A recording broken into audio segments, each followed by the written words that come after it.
Dark relationship psychology का सच सुनना चाहते हो? लोग प्यार नहीं, कंट्रोल को मिस करते हैं। तुमने कभी नोटिस किया होगा, जब तुम किसी को छोड़ देते हो वो सडनली वापस आ जाता है। पहले इग्नोर करता था, अब मैसेजेस, कॉल्स या इवन केयर शो करता है। लेकिन सच ये है, वो तुम्हें नहीं मिस करता, वो उस कंट्रोल को मिस करता है जो उसके पास था। रिलेशनशिप में हम सब यही समझते हैं कि लव का मतलब होता है मिसिंग समवन, बट साइकोलॉजी कुछ और ही कहती है।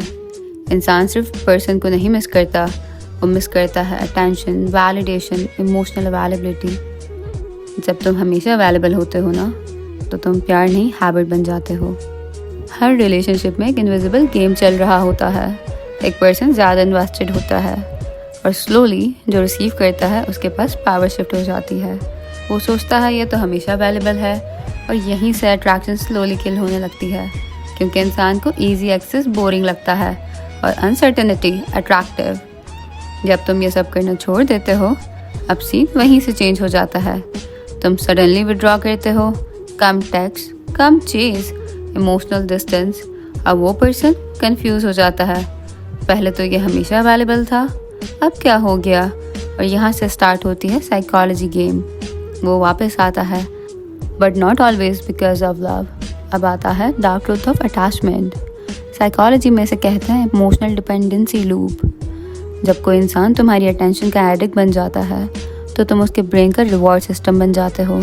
वो तुम्हें मिस नहीं करता, वो उस फीलिंग को मिस करता है जो तुम उसे प्रोवाइड करते थे।